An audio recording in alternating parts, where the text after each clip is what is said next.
मसीह में सबको सलाम। इस्लाम पाकिस्तान। मैं हूं आपका मेज़बान साजिद गौरी। आप देख रहे हैं प्रोग्राम कड़वा सच, वो सच जिसको बोलने के लिए मैं तैयार हूं लेकिन लोग सुनने के लिए तैयार नहीं। आज हम जिस मुद्दे के ऊपर बात करेंगे वो मुद्दा उस लड़की का जिसका नाम आरजू राजा। आरजू राजा से आरजू फातिमा कैसे बनी, कितने दिन लगे, कितने घंटे लगे और ये कैसे हुआ। 13 अक्टूबर को जब ये बच्ची घर से बाहर गई तो माँ बाप निकले घर को ढूंढने के लिए, तो थाने गए। थाने वालों ने सुनवाई नहीं की। 2 दिन बाद पता चलता है कि आरजू ने इस्लाम कबूल कर लिया और वो आरजू फातिमा बन गई। अज़हर अली नामी शख्स ने उसके साथ निकाह कर लिया। ये जब बात माँ बाप को पता चली तो माँ बाप थाने गए। थाने वाले ने क्या किया, उन्होंने रिपोर्ट दर्ज करने की बजाय उनको OCS का काम अदा किया, जिसमें उन्होंने वो निकाहनामा पकड़कर घर वालों को दे दिया कि बीबी आपकी बच्ची ने निकाह कर लिया। वो हैरान परेशान रोते गए, घर गए। वहाँ पर खुद से कुछ काम करते रहे लेकिन कुछ नहीं हुआ। 3-4 दिन के बाद हमारे एक बड़ा अच्छा दोस्त, बड़ा सीनियर रिपोर्टर नासिर रज़ा जो कराची में मौजूद है, उन्होंने इस स्टोरी को ब्रेक किया। जब उनके घर पहुंचे तो उन्होंने सोशल मीडिया पर एक वीडियो वायरल की, जो वीडियो आग की तरह फैली और हमारे मसीही लोगों में जाकर लोगों तक पहुंची। नासिर रज़ा ने जब इस स्टोरी को ब्रेक किया तो उन्होंने कहा कि प्लीज़ इसके लिए आवाज़ उठाएं। अंडर एज मैरिज एक्ट जो सिंध गवर्नमेंट ने अप्रूवल करवाया हुआ है असेंबली के अंदर, लेकिन उस हवाले से देखा जाए तो ये गैर कानूनी था। लेकिन जब कानून के ऊपर बात आती है तो हमारे जो लोग हैं वो इस बात को समझने के लिए तैयार नहीं होते। लेकिन जब निकाह की बात आई तो लोगों को मजबूर किया गया, हमारी कौम के लोगों को, कि आप माने कि इस बच्ची ने इस्लाम कबूल कर लिया है और ये निकाह में है। तो हमारी कौम के लिए बड़े शर्म की बात है कि हम लोग ऐसे बातें सुनने के आदी हो चुके हैं। कान हमारे बोले जो सुन नहीं सकते, आंखें हमारी वो जो देख नहीं सकती, लेकिन हम जिंदा हैं। हमारी कौम जिंदा है लेकिन ये जिंदा नहीं, हमारी कौम मरी हुई है। वो इस वजह से कि इस तरह के जो वाक़यात हैं हमारी ज़िंदगी में एक रूटीन के माफिक है। रूटीन में हमारे काम हो रहे हैं, कभी किसी शहर में, कभी किसी इलाके में, कभी किसी गांव में। इसी तरह ही बच्चे कन्वर्ट होते हैं, ख़ास तौर पर बच्चियाँ।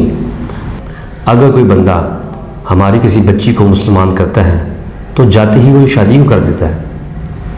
उसको बहन भी बना सकता है, बेटी भी बना सकता है कि आपने इस्लाम कबूल किया, मेरे घर पर रह सकती हैं।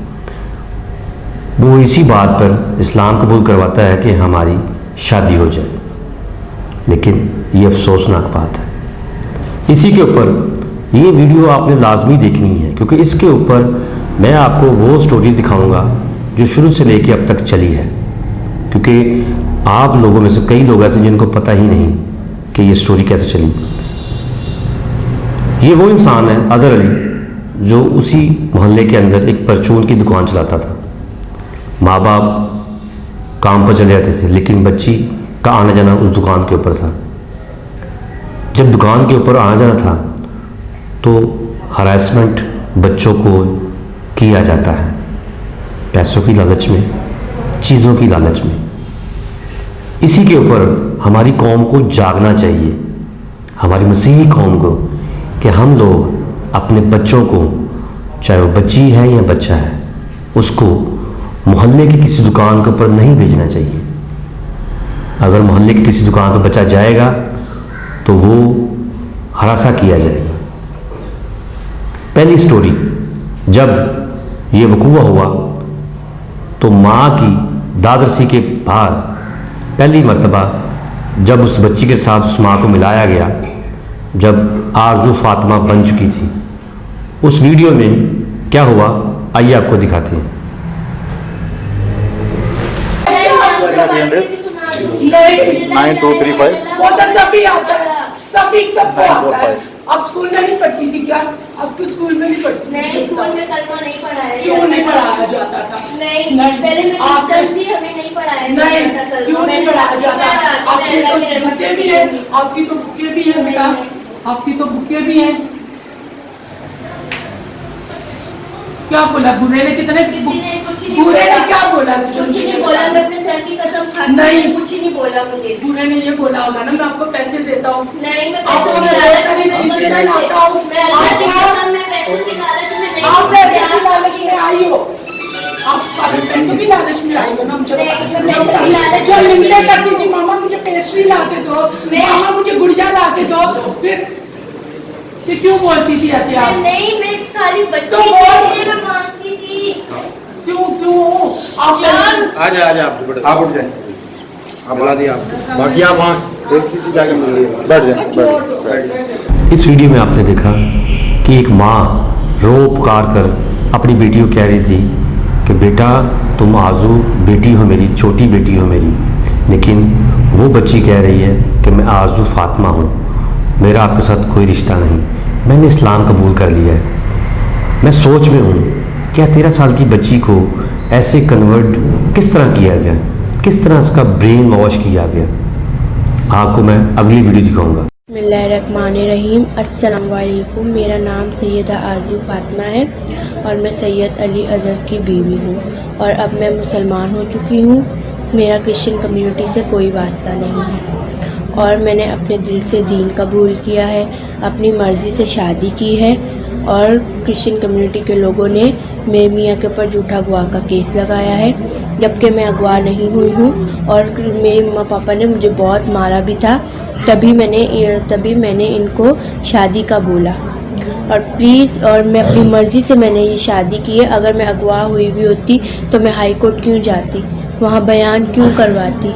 और प्लीज़, अगर मैं वहाँ गई हूँ तो मैंने बयान दिया है और उन्होंने हमें लेटर दिया है कि अब आप आज़ाद की ज़िंदगी जिए, लेकिन क्रिश्चियन कम्युनिटी के लोगों ने हमारा जीना हराम करके रखा है, हमें आज़ाद की ज़िंदगी नहीं जीने दे रहे हैं। तो प्लीज़ मैं आपसे गुजारिश करती हूँ मुफ्ती साहब से, मौलवी साहब से, वज़ीर आज़म से, वज़ीर आला से, और प्लीज़ मेरी आपसे गुजारिश है कि आप हमारी मदद कीजिए और हमें इंसाफ दिलवाएं और ये वीडियो आप जगह जगह शेयर कीजिए, क्योंकि मेरे ससुराल वाले भी बेकसूर हैं और मेरे दोनों देवरों को भी पुलिस ने पकड़ रखा है, जबकि उनका भी कोई कसूर नहीं था। तो प्लीज़ आप हमारी मदद करें, प्लीज़ आप हमारी मदद करें ताकि हम आज़ाद की ज़िंदगी जी सकें। हम बहुत परेशानी में, इन्होंने हमें इतनी टेंशन में डाल दिया कि खुद आज़ाद की ज़िंदगी जी रहे हैं और हमें इतनी टेंशन में डाल दिया। तो प्लीज़ हमें आपकी मदद चाहिए और मैं अगवा नहीं हुई हूँ। सबसे ज़रूरी बात तो ये कि मैं अगवा नहीं हूँ, मैंने अपनी मर्ज़ी से शादी की है, मैंने अपनी मर्ज़ी से शादी की है। इन्होंने मीडिया वालों ने हमारा जीना आराम करके रखा है, पता नहीं कैसी कैसी बातें कर रहे हैं। तो प्लीज़ मुझे आपसे मदद चाहिए ताकि आप हमारी मदद करें और हम आपके लिए बहुत दुआएं करेंगे। जो जो हमारी मदद करेगा, जो जो हमारी वीडियो देखेगा, बस आप बुरे लोगों का साथ नहीं दिए, बुरे लोगों का साथ ना दें, आप अच्छे लोगों का साथ दें। आप वीडियो देखें तो आपको पता चले। शुक्रिया। आपने इस वीडियो में देखा कि ये आरजू फातिमा, जो कि आरजू, आपने इस वीडियो में देखा कि इस वीडियो में एक औरत बैठी हुई है, आरजू फातिमा। आरजू राजा से आरजू फातिमा कैसे बन गई, क्या किया गया इसके साथ। और ये इस वीडियो में कह रही है कि मैं मुस्लिम हूँ, मेरा मियाँ अज़हर अली है, मुझे क्रिश्चियन लोगों से नफ़रत है, मुझे इनसे बचाया जाए। हमारी कौम ये देखकर परेशान हुई है कि जगह जगह पर इसके लिए प्रोटेस्ट हो रहे हैं, इस हक के लिए कि इस बच्ची को, 13 साल की बच्ची को औरत कैसे बनाया गया। ये अफसोसनाक बात है। जब सिंध हाई कोर्ट ने इसका एक्शन लिया, उसके बाद क्या हुआ, ये वीडियो देखिए। आज 2 नवंबर है और आपके इल्म में है कि एक बच्ची का वाकया जो कि हाई कोर्ट के पिछले ऑर्डर के बाद आपके सामने रूनुमा हुआ। आरजू 13 साल की, वो 13 अक्टूबर को अगवा की गई। अगवा करने के बाद ख़ानदान का मौक़िफ़ है और वाज़े मौक़िफ़ है, चूँकि ख़ानदान के पास नादरा का स्कूल का सारा रिकॉर्ड है जो कि बताता है कि बच्ची 13 साल की है, कि उसके बाद उसका मज़हब तब्दील करवाया गया और उसके बाद उसकी शादी के लिए एक निकाह ख्वाह अरेंज कराया गया और निकाह ख्वाह के साथ जो है अरेंज करा के शादी करा दी गई। और उसके बाद जो है पुलिस बजाय इसके कि उस बच्ची को दरियाफ्त करती, उस बच्ची को अपनी कस्टडी में लेती, इस FIR के पेश नज़र जो वालिदैन ने उसकी गुमशुदगी की कटवाई भी थी और साथ में ये कहा था कि हमें खदशा है कि बच्ची के साथ कोई ज्यादती होगी। जब बच्ची को निकाहनामा दिया गया तो पुलिस ने उस वक्त चाइल्ड प्रोटेक्शन एक्ट के तहत कार्रवाई नहीं की। पुलिस ने उल्टा वालिदैन को बुला के TCS कोरियर बन के निकाहनामा वालिदैन को पकड़ा दिया कि ये लीजिए आपकी बच्ची की तो शादी हो गई। वालिदैन रोते पिटते रहे। जब मीडिया में थोड़ा बहुत केस उछला तब जाके 10 दिन बाद 23 अक्टूबर को पुलिस ने चाइल्ड मैरिज रिस्ट्रेंट एक्ट के सेक्शन और दफात इसमें ऐड की और जैसे ही पता चला मुलजिमों को कि अब उनके इर्द गिर्द घेरा तंग हो रहा है, उन्होंने 27 अक्टूबर को इस कोर्ट के अंदर एक एप्लीकेशन लगाई।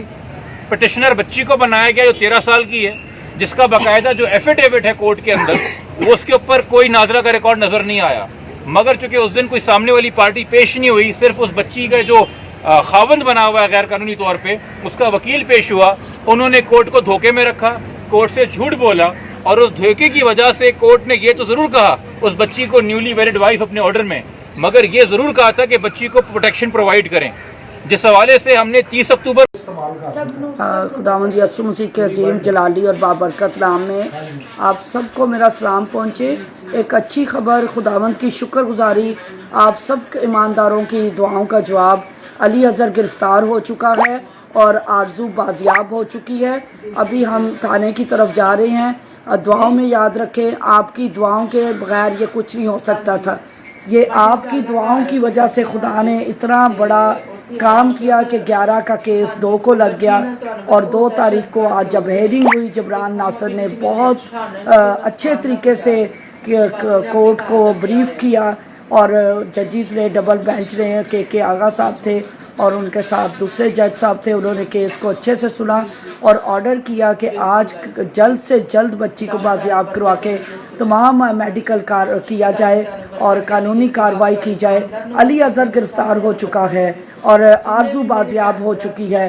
तमाम ईमानदारों की दुआओं का खुदा ने जवाब दिया है। अभी हम खुदा के शुक्रगुजारी करते हुए ख़ानदान के साथ, ये जो ख़ानदान मेरे साथ मेरे घर पे है, मैं शुक्र करती हूँ। ये बहन है,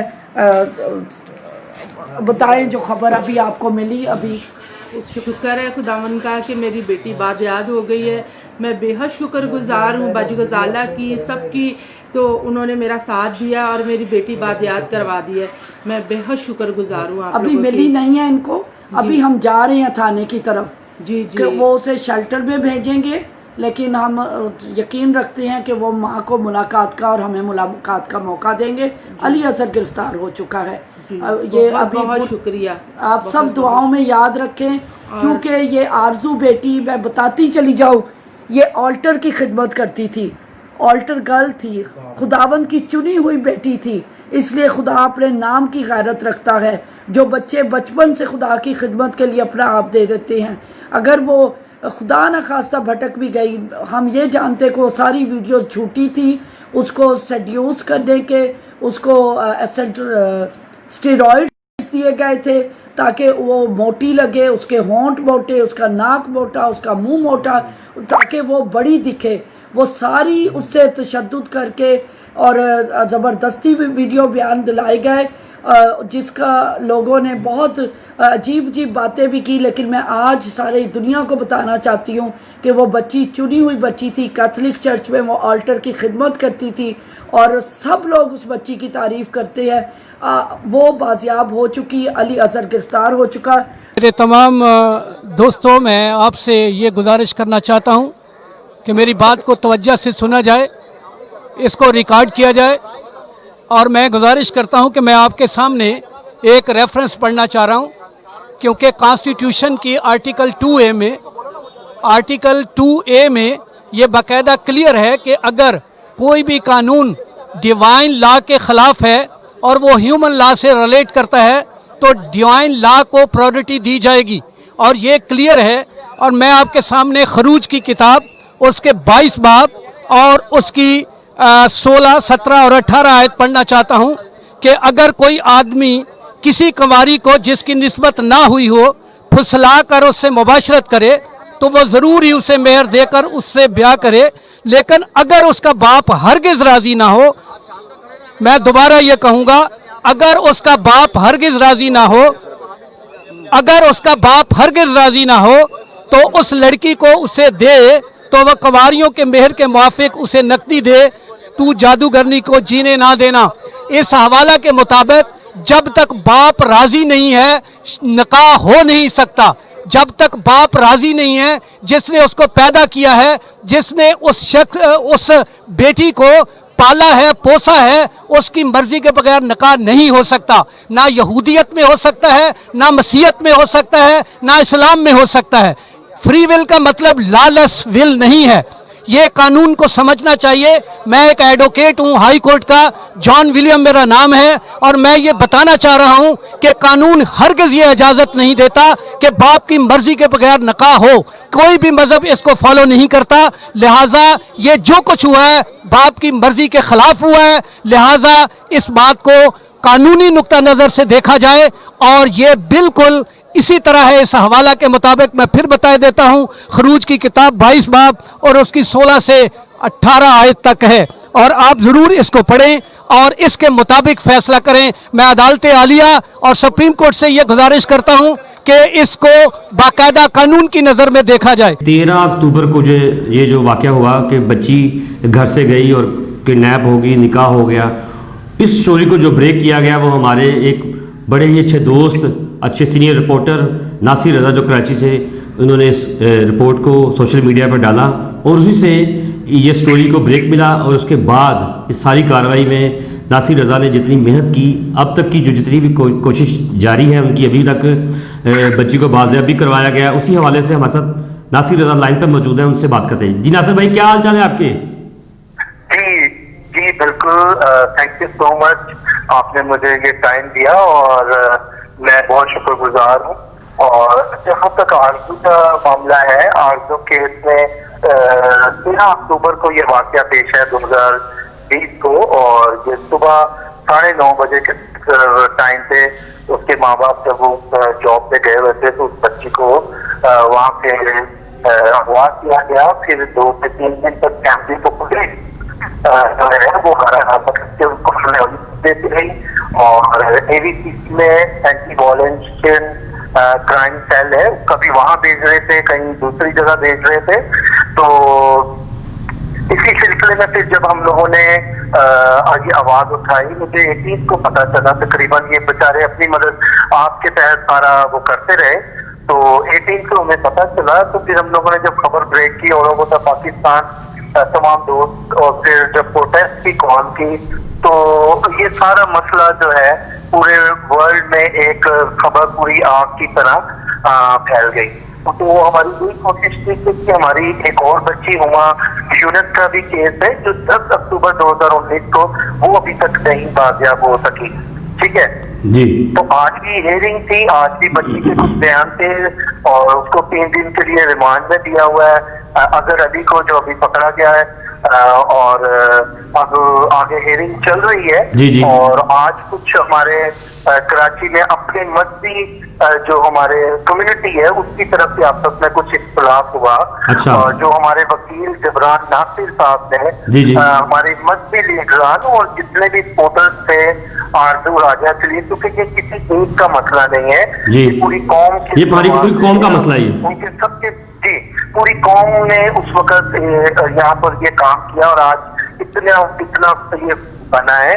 किसी एक पर्दे बशर अगर मैं कहूँ कि ये मेरा काम है तो दिस इज रॉन्ग थिंग, पूरी कौम का है। और हमारे मुस्लिम दोस्त, हिंदू दोस्त, दूसरे तमाम नासिर भाई, हम लोग बड़े शुक्रगुजार हैं कि आपने हमारी कौम के लिए आवाज़ उठाई।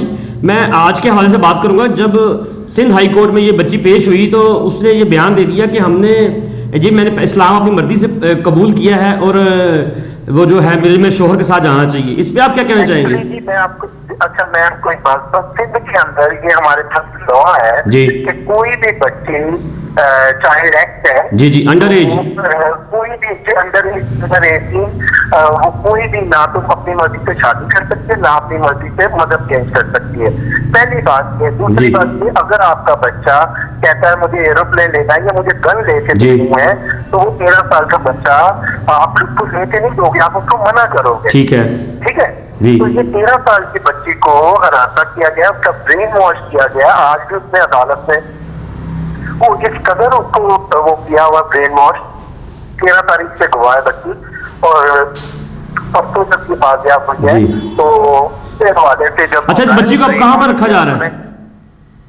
वो दारुल उमान में रखा अच्छा गया है। अच्छा नासिर भाई, मैंने ये बात आपसे करनी थी कि सोशल मीडिया पे जब आप समाजी लोग जितने भी सारे जब जागे हैं, तो हमारे लीडरान जो हैं, क्रिश्चियन कम्युनिटी के जो लीडर हैं, वो क्यों नहीं जागे? वो उनको 2 दिन पहले होश आई है।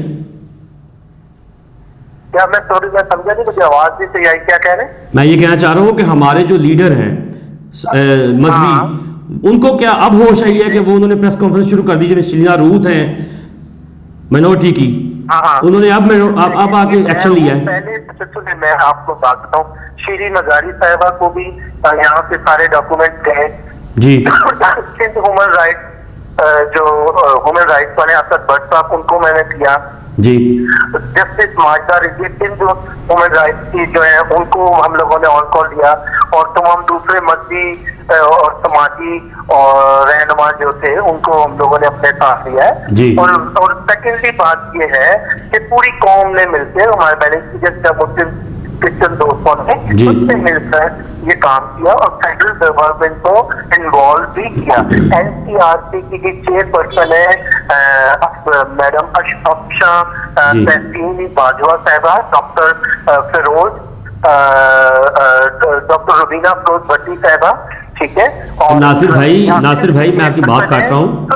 सिंध के चेयरपर्सन इकबाल साहब थे, जो इकबाल अहमद थोड़ो साहब, जो मुझे पहले दिन से हम उनको ऑन कॉल रखा हुआ। जो चाइल्ड एज एक्ट है जो कमीशन बना है बच्चों के लिए फेडरल का, उसको भी हम लोगों ने ऑन बोर्ड मैंने रखा हुआ है।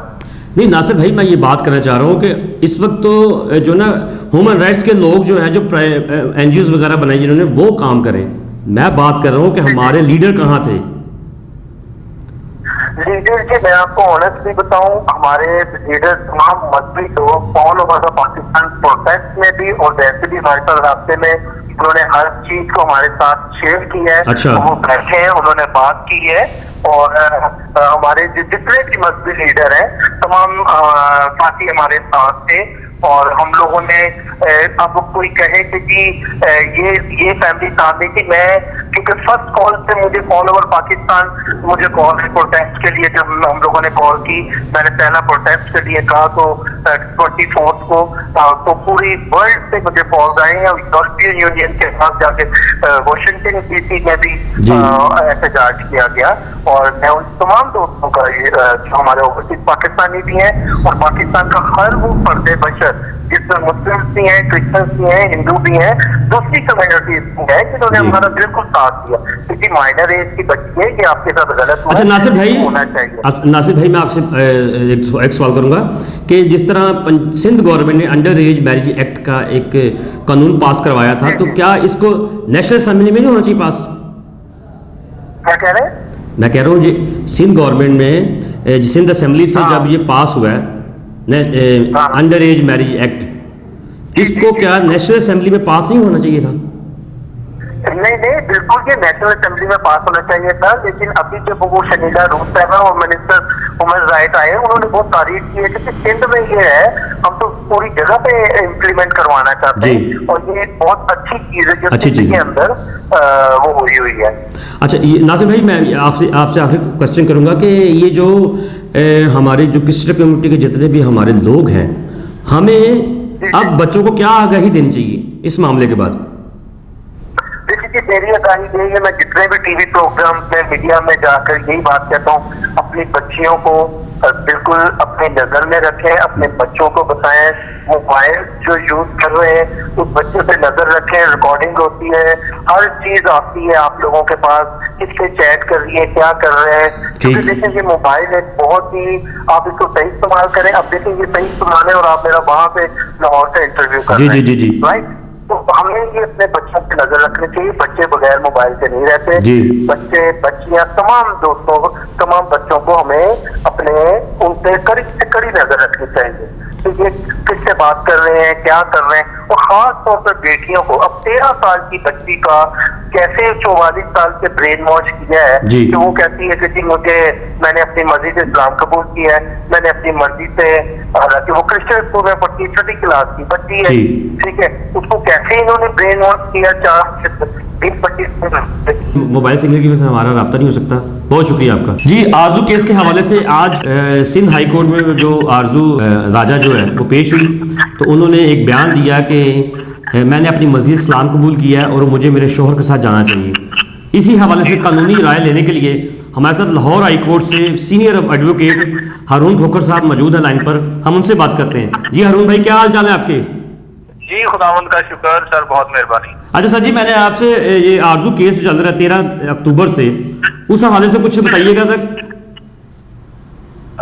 ये जो हाई कोर्ट में आरजू ने बयान दिया है, जी आज का बयान जो जी मैं ये कहना चाहता हूँ कि हमारा पर्सनल लॉ मौजूद है जो मैरिज के मुतालिक है, डिवोर्स के मुतालिक है। इसी तरह चाइल्ड मैरिज रिस्ट्रेन एक्ट जो है सिंध का वो भी मौजूद है। कुछ अमेंडमेंट्स की जरूरत है जिसकी वजह से हमेशा हमारे साथ ज्यादती भी हो जाती है। अब मैं कहना ये चाहता हूँ कि क्रिश्चियन फैमिलीज जो हैं, जब उनके बच्चे हों या एडल्ट्स हों, माइनर हों, उन पर उनका पर्सनल लॉ लागू होता है और उसमें अमेंडमेंट होनी चाहिए कि क्रिश्चियन चाइल्ड जो है वो किस एज में जाके अपनी कन्वर्जन का, अगर वो क्रिश्चियनिटी को रिनाउंस करना चाहता है तो किस एज में वो फैसला कर सकता है। हमारे इस्लामिक लॉ मुसल्लत नहीं होना चाहिए जी। वो ये रहा है कि ये कहा जाता है कि इस्लाम कबूल करने के लिए किसी भी एज में कोई कर सकता है, लेकिन मेरा मौक़िफ़ ये है कि ये वाज़े तौर पे कानून में जो अमेंडमेंट होनी चाहिए कि जो क्रिश्चियन है माइनर, उनकी शादी की एज और उनकी कन्वर्जन अगर कोई होता है कन्वर्ट तो उसकी एज क्या होती है, क्योंकि कानून ये कहता है कि consent of a minor is no consent. आप माइनर बच्चे को ब्रेन वॉश कर लेते हैं, डरा सकते हैं, लालच दे सकते हैं, कुछ भी हो सकता है। तो ये हमारे ऊपर ये मुसल्लत करना, यानी जो इस्लामिक लॉ है वो गलत है। ये नहीं, सर असल बात ये है कि ये जो अभी आपने कानून की बात की है, क्या ये कानून मौजूद है? जी कानून ये है कि अगर एक बच्ची जो है वो सुई जुरत है, जिसका मतलब ये है कि वो प्यूबर्टी अटेन कर गई है जी, ये इस्लामिक पॉइंट ऑफ व्यू है। नहीं, हम क्रिश्चियन लॉ की बात कर रहे हैं जी, हम क्रिश्चियन लॉ की बात कर रहे हैं जी। क्रिश्चियन लॉ में ये मौजूद नहीं है ना। इसमें ये है कि जो मैरिज का अगर हम पढ़ते हैं तो उसमें है कि अगर कोई वली या गार्डियन अपना, अगर कोई बच्चे जो कि अभी 16 साल की नहीं हुई है जी, या उसकी शादी का अगर अरेंजमेंट होती है तो गार्डियन की मौजूदगी में या उसकी मर्जी से हो सकता है। ठीक है, ये देखिए ना, इन चीजों में फिर बहस में और इसकी तफसीर जब करते हैं उसमें से बड़ा कुछ निकलता है। एक लाइन खींच देनी चाहिए, ठीक है, लिख देना, ये उस कानून में अमेंडमेंट होनी चाहिए कि अंडर द एज ऑफ 16 या under the age of 18 whatever, ये जो हमारे असेंबली में मेंबरान बैठे हैं कि इससे कम उम्र की शादी नामुमकिन हो ही नहीं सकती, अगर गार्डियन भी चाहे तो नहीं करवा सकता। नहीं तो कन्वर्टिंग की बात कर रहे हैं। नहीं, दो बातें है ना। मैं इस वक्त ये जो मैंने बात की है ये निकाह की बात ठीक है। अब जो कन्वर्जन की बात है उसके मतलब कानून है कहाँ?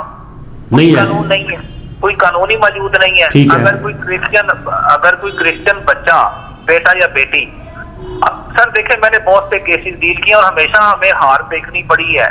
हाई कोर्ट लाहौर में मैं पेश हुआ, इसी तरह वो 14-15 साल की बच्ची थी, बिशप जॉन सैमुअल ने रेफर किया मुझे, वो उसकी वालदा बच्ची की आई, वो घर किसी में काम करती थी बच्ची। वन गुड डे जनाब उन्होंने कहा जी कि खुदा हाफिज़, बच्ची ने इस्लाम कबूल कर लिया जी। उन्होंने बच्ची का बयान जो है सेशन कोर्ट फैसलाबाद में करवा दिया हम लोग उसके खिलाफ हाई कोर्ट चले गए लाहौर में। जी। मैं जस्टिस साहब को मैं ये कहता रहा ऑनरेबल हाई कोर्ट में, मैंने उनको कहा कि बात ये बच्ची माइनर है।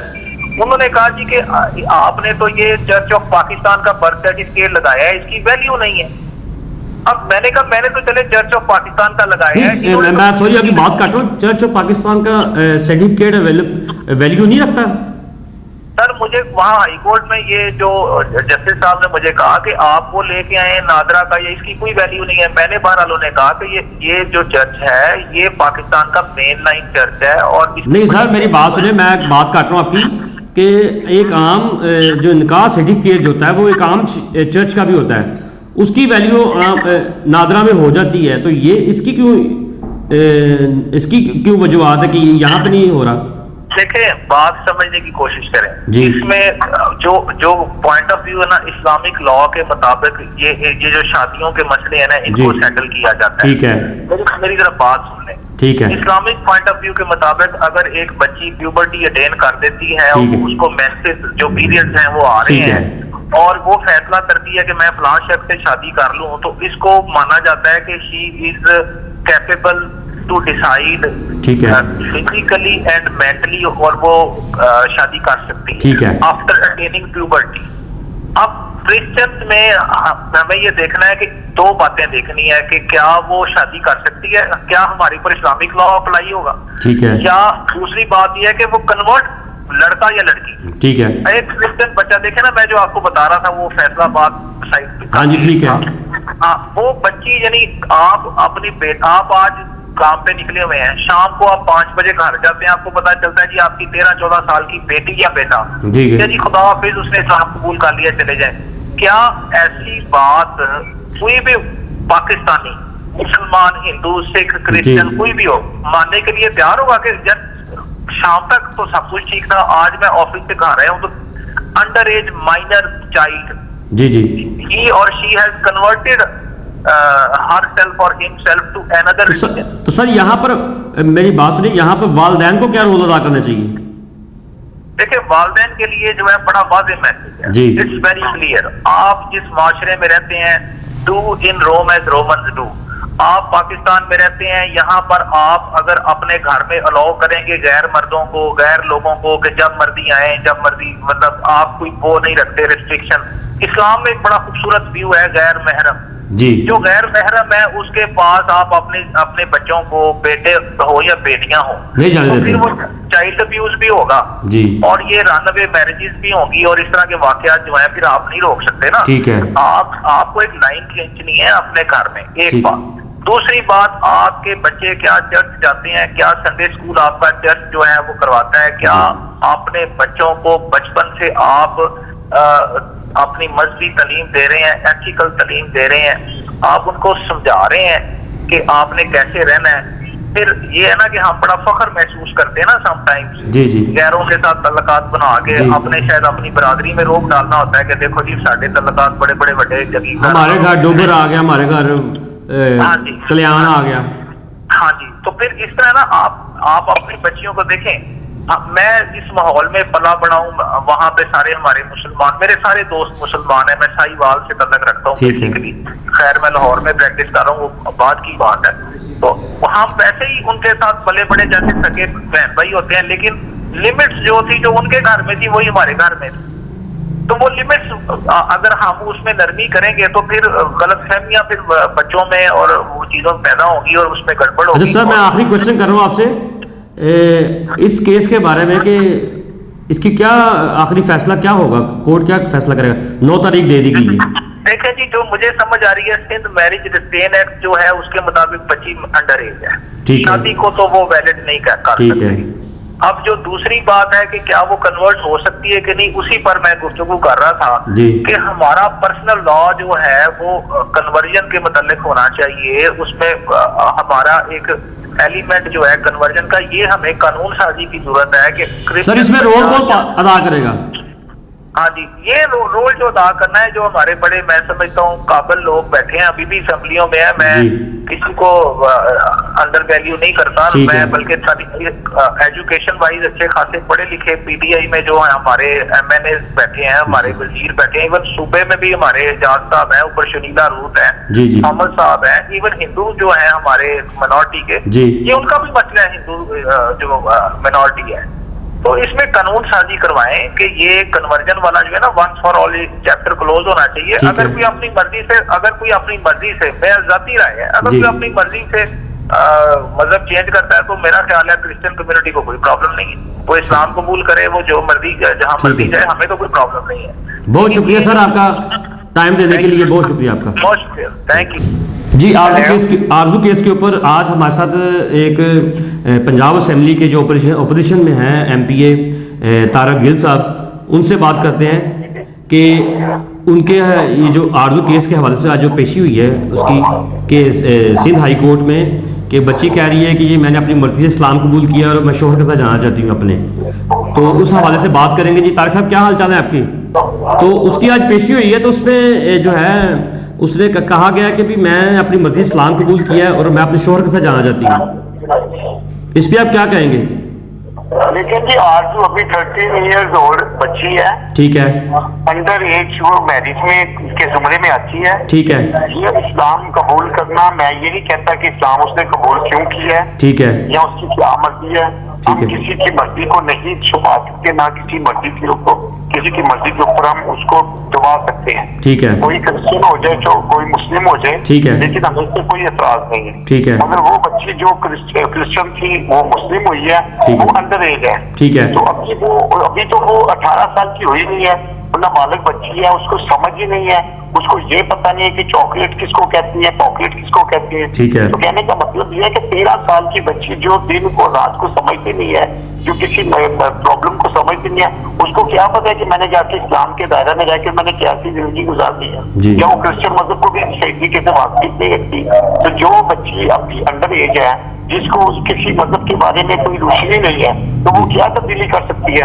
हम इस मामले में आते नहीं है, हम तो इस मामले में है कि ये अंडर एज मैरिज हुई है, इसको फौरी गिरफ्तार किया जाए बंदे को, ये 45 इयर्स ओल्ड है, 13 साल की बच्ची के साथ इसने शादी नहीं की, शादी का ड्रामा रचाकर इसने जना किया है, तो जना पर जबर के खिलाफ इसको एफआईआर होनी चाहिए, और इसको जना के जुमरा में ला के इस बंदे को यानी कि वहां पे कैद होनी चाहिए। अगर ये बच्ची बात नहीं आती, ये मेरा शोहर है, ये अंडर एज मैरिज में इसको भी कंसीडर किया जाए, और दोनों के वाकई करार सुधारी जाए। अच्छा, ये बच्ची इसके जेल में गलत बात आ गई है, इसने ये कह दिया ये मुसलमान भाइयों और बहनों को, यानी कि उनके अंदर और मसीही और मुस्लिम लड़ाई नहीं चाहते हम, ठीक है, मसीहत और इस्लाम को लड़ाना चाहती है ये बच्ची, ठीक है, और ये हम नहीं चाहते कि हम आपस में लड़ें, हम ये चाहते हैं ये जो जड़ जो है, ये जो सख्त है ना, इसको जड़ से उखाड़ा जाए, ठीक है, इस बच्ची को संसार किया जाए। अगर ये बच्ची जो है ना, ये बात नहीं आती, ये अपनी हरकतों से बात नहीं आती, ये कोई इस्लाम के दायरा में नहीं आई, इसके जनाकारी के जुमरे में आई है, ये छोटी है या बड़ी है, अगर ये बार बार जना ही करना चाहती है, यदि भाई 13 साल की है, 18 साल की उम्र के बाद इसका निकाह होना चाहिए, ठीक है, और अगर ये 5 साल तक ये जना ही करती रहेगी, ठीक है, तो इस जानी औरत को, ये भी कहते हैं ना औरत हूँ, तो हमारी नजर में तो ये 13 साल की बच्ची है, ठीक है, अगर ये बात नहीं आती तो 5 साल ये उस मर्द के साथ जना करेगी, तो ये पूरे पाकिस्तान की सरजमीन पे गंदगी फैलाएगी। अच्छा सर, मैं अगर इसको भी गिरफ्तार किया। अच्छा सर, सिंध जो है गवर्नमेंट ने अंडर एज मैरिज एक्ट को जो कानून पास किया था, तो क्या पंजाब असेंबली में नहीं होना चाहिए पास कानून? यार ये देखिए, सिंध असेंबली ने अगर ये एक्ट पास किया है, ठीक है, तो उसको इम्प्लीमेंट करना चाहिए, बस बात खत्म। अगर ये पंजाब असेंबली में मैं आज करार जमा करवा रहा हूँ, तो मेरे कहने का मकसद है कि बाद में ये बात का मसला है, ठीक है, सिंध हाईकोर्ट ने ये एक्ट जमा यदि पास किया ना, तो इस एक्ट के तहत इसको सजा होनी चाहिए। अगर ये बच्ची अपने माँ बाप के पास चली जाती है, ये कहती है कि इस बंदे में जबरदस्ती की है, तो उस बंदे को पकड़ो। अगर ये कहती है कि मैं रजामंदी के साथ इसके साथ रह रही हूँ और मैं जना खुद भी करवाती हूँ, तो जनाकार आदमी की जो सजा है वो औरत या मर्द, उसको दोनों को देनी चाहिए। अच्छा सर, मेरी बात सुन, 13 तारीख को ये सानिया हुआ, 13 अक्टूबर को, तो हमारे जो मौजूदा गवर्नमेंट के जो लीडर है, मसीही लीडर, वो अब क्यों जागे हैं? वो इसलिए डाल दिया है कि देखिए मेरी बात, जितनी देर तक कोई बंदा किसी चीज को दबा के रखता है जी, तो उतनी देर तक मुझे कभी पता ही नहीं चलेगी। जी। अगर किसी के घर में कोई लड़ाई है, झगड़ा है, तो कोई मेरे पास आएगा तो मुझे पता चलेगा ना। ठीक है। तो इस वजह से जब हमारे पास ये बात आई, हमारी इस बच्ची से पहले भी 2, 4, 5, 10, 15 बच्चियां या 100, 200 बच्ची अगर इस तरह की हो गई है तो उनकी खबर हमारे तक नहीं आई, तो हमने क्या जागना। ठीक है, ये तो जगाया जाता है लीडर्स को। ठीक है। जब लीडर जागता है तो फिर वो अपनी कौम को मोटिवेट तो करता है कि नहीं करता। ठीक है। अच्छा अगर सर, हम उसको मोटिवेशन ना दें, अगर हम अपनी कौम की बच्चियों की आवाज नहीं करते तो फिर हम अपनी कौम के लीडर नहीं है। जी, हम जी। पे फिर लानत है खुदा का, वो अजाब जो खुदा ने हमारी जिम्मेदारी दी है ना, जो हमारी जिंदगी में उन्होंने बता दी कि आपकी ये जिम्मेदारी है, अगर हम उस जिम्मेदारी को सही तरीके से नहीं निभाते तो हम गुनहगार हैं।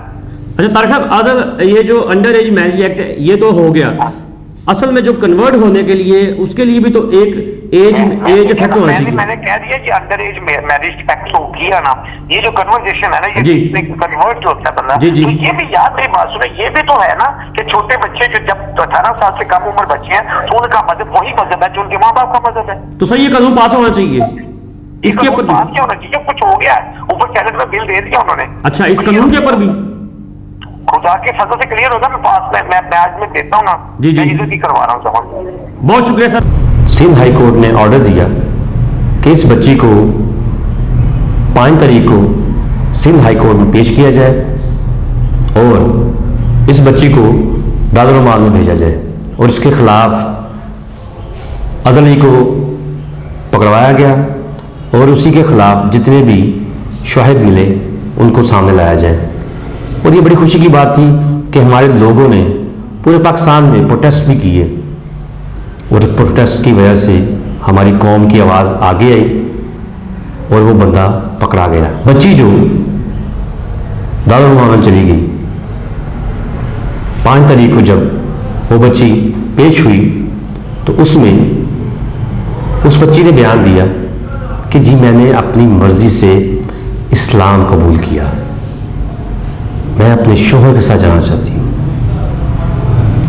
बड़ी सोच की बात है कि हम लोग इतनी तगदो के बाद यहाँ तक पहुँचे, लेकिन फिर भी बच्ची ने वही बयान दिया जो उसने पहली वीडियो में दिया था।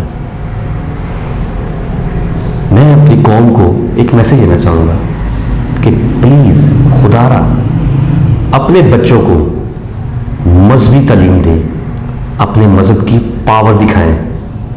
हमारा मसीही मज़हब क्या है, ये हमें क्या मैसेज देता है। अपने घरों में किसी भी गैर मर्द को घर में एंटर ना होने, बच्चों की मॉनिटरिंग करें, बेटियों की मॉनिटरिंग करें, बेटों की मॉनिटरिंग करें। कोई भी गैर मर्द, ख्वाह कोई दोस्त है, कोई भी है, अगर वो आपके घर में आने की ख्वाहिश भी करे तो उसको मना करें कि नहीं, मेरा और आपका ताल्लुक घर से बाहर है, घर के अंदर नहीं। हम लोगों को अब इस बात की आगाही देनी चाहिए अपनी मसीही कौम के लिए, अपनी मसीही कौम के बच्चों के लिए। मैं आप लोगों से कहूँगा कि आप इस बात को झुटलाएं नहीं कि हमारे साथ यहाँ पर क्या हो रहा है। आप अपने घरों में अपने बच्चों को सेव करें, आगाही चलाएं। मैंने जिन दोस्तों से ऑडियो पे कब बात की वो मैंने आपको सुनाई भी, और इसी के दौरान मैंने ये भी फैसला किया कि हमारे बच्चे क्या कर रहे हैं, हमें सोचना चाहिए कि वो किस समत में जा रहे हैं। हमें उनको रोकना है, हमें उनको मजहबी तालीम देनी है। ये हमारा फ़र्ज़ है कि हम अपने बच्चों को मजहबी तालीम दें। मेरे ये प्रोग्राम करने का मकसद यही है कि हम अपने बच्चों को, अपनी कौम को ये आगाही मुहिम चलाएं कि हम आने वाले वक्त के लिए तैयार हों कि हम अपने बच्चों को कैसे ट्रीट करेंगे, किस तरह उनके साथ चलेंगे, किस तरह उनके साथ बात करेंगे, कि हम अपने मज़हब के लिए एक हो जाएं, अपने अपने बच्चों को एक करें, उनको बताएं कि हमारी मसीहत में क्या है, बाइबल क्या कहती है। मैं बड़ा खुश होऊंगा उस वक्त जब ये वाक़यात हमारी कौम में कम होंगे। मैं चाहूँगा कि मेरा ये प्रोग्राम आप खुद देखें और इसको शेयर ज़रूर करें। मुझे और मेरी टीम को इजाज़त दीजिए। खुदा हाफिज़।